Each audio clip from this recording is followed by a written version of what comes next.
शुरू करते हैं सबक नंबर 7 स्वराज का इंतज़ाम सवाल व जवाब। सवाल नंबर 1, पहचानिए तो भला। उसका पहला सवाल है 8 वज़ीरा की मजलिस अष्टप्रधान मंडल।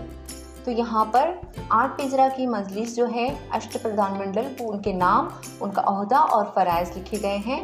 तो पहले वज़ीर का नाम मोरो त्रिम्बक पिंगले, जो कि वज़ीर आज़म प्रधान थे, और उनका जो फ़र्ज़ था वो सल्तनत के कारोबार चलाना और मफतूहा इलाक़ों का इंतज़ाम देखना।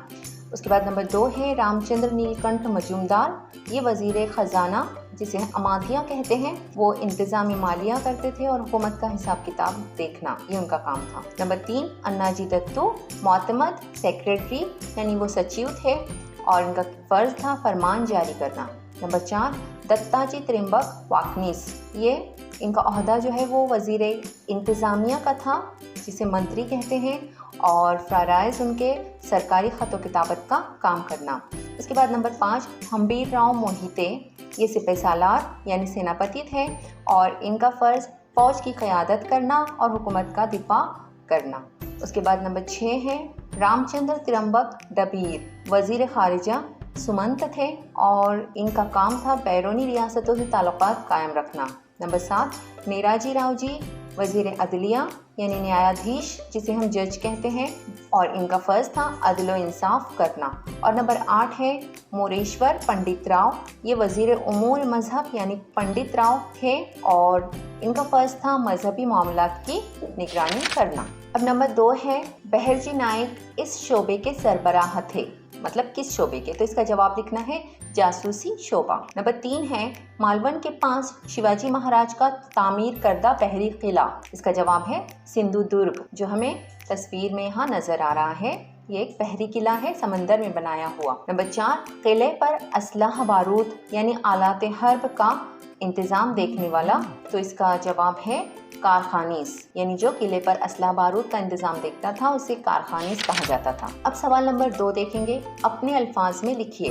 नंबर 1 शिवाजी महाराज की ज़राई पॉलिसी। तो इसका जवाब हमें इस तरह लिखना होगा, उस ज़माने में भी भारत में ज़राअत देहातों का अहम पेशा था।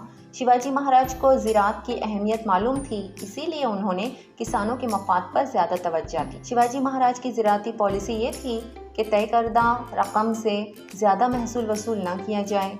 उन्होंने खासकर गैर मज़रूआ ज़मीनों यानी ऐसी ज़मीन जिस पर काश्त न की गई हो को ज़ेर काश्त लाने की तरगीब दी। कुदरती आफात, बारिश की कमी या कहत की वजह से अगर फसलों को कोई नुकसान पहुंचता था या दुश्मन की फौज खेतों को बर्बाद कर देती थी, तो ऐसे तमाम मौके पर किसानों को खेत का लगान और दीगर महसूल में रियायत दी जाती और इसी के साथ ही बैल की जोड़ियां, हल और उम्दा किस्म के बीज मुफ्त में मुहैया कराए जाते थे। नंबर 2 है शिवाजी महाराज अवामी मफाद का तहफ़्फ़ुज़ करने वाले राजा थे। तो इसका जवाब है शिवाजी महाराज का अहम मकसद अवाम को आज़ाद और खुद मुख्तार बनाना था। शिवाजी महाराज अवाम को आज़ादी की सच्ची खुशी मुहैया कराना चाहते थे।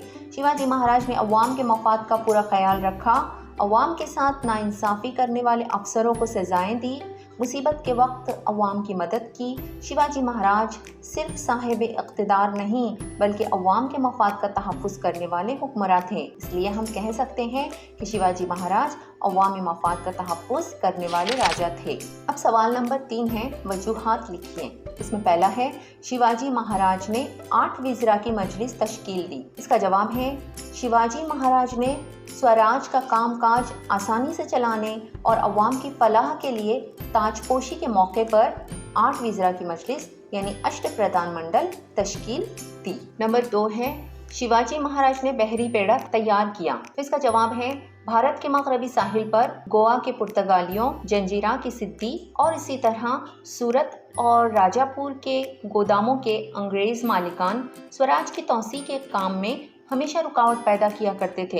इनको रोकने और मगरबी साहिल की हिफाजत के लिए शिवाजी महाराज ने बहरी बेड़ा तैयार किया। अब सवाल नंबर 4 है मंदजिया झील को मुकम्मल कीजिए। यहाँ पर हमें एक खाका नजर आ रहा है जो अधूरा है और इसे हमें मुकम्मल करना है और सही अल्फाज यहाँ पर लिखने हैं। तो इस खाके में शिवाजी महाराज का जो फौजी इंतज़ाम था वो दिखाया गया है। तो यहाँ घोड़सवार लिखा हुआ था, हमें पैदल फौज यहाँ लिखना होगा। और पैदल फौज के दो हिस्से हवलदार और जुमलेदार, तो हवलदार लिखा हुआ था, जुमलेदार लिखना होगा।